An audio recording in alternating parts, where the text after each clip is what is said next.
প্রত্যেকটা মা বাবা ভাবে আমি ছোটবেলায় যা কষ্ট পেয়েছি আমার সন্তান যেন সে কষ্টগুলো না পায়। অনেক বাবা আছেন পড়ার বই ছিল না বলে বন্ধুর থেকে গাইড ধার করে পড়েছে, ওই কষ্টটা চিন্তা করে উনি পরিশ্রম বাড়িয়ে দিয়েছেন এই ভেবে আমার ছেলে মেয়ের যেন কারো কাছে ভিক্ষা করে হাত পেতে গাইড নিতে না হয়, বই নিতে না হয়। একজন টিচার পাই নাই পড়ার জন্য, এমন বাবারা সন্তানের জন্য 2-3টা টিচার রাখার চেষ্টা করে।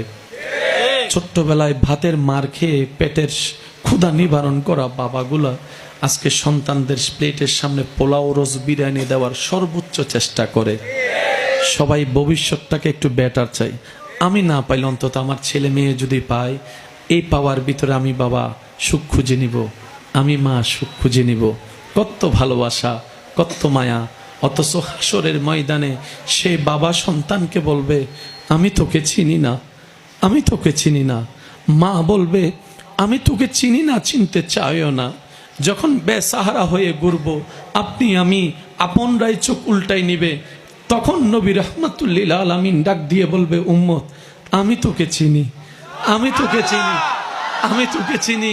আজকে তোর পক্ষে কেউ নাই, কিন্তু যেই নবীকে তুই দুনিয়াতে ভুলে গিয়েছিলি আজকে দেখ সেই নবী রবের দরবারে তোর পক্ষে বলছি রব্বি হাবলি উম্মতি, রব্বি হাবলি উম্মতি, রব্বি হাবলি উম্মতি।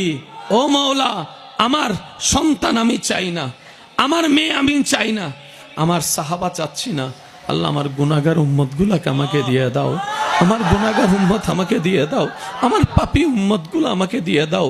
নবী রাহমাতুল্লিল আলামিন বলে শাফাআতি লিআহলিল কাবায়ের মিন উম্মতি। নবী বলছে আমার গুনাহগার উম্মতের জন্য, সবচেয়ে বড় পাপীর জন্য আমি নবী মুস্তাফা কথা বলবো রবের দরবারে, আরজি জানাবো, দরখাস্ত জানাবো।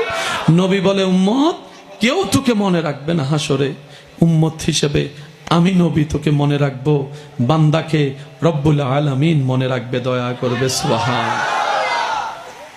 আল্লাহ আমাদের সবাইকে সেই জায়গার নিয়ামত অর্জন করার গুরুত্ব বুঝার তৌফিক দান করে।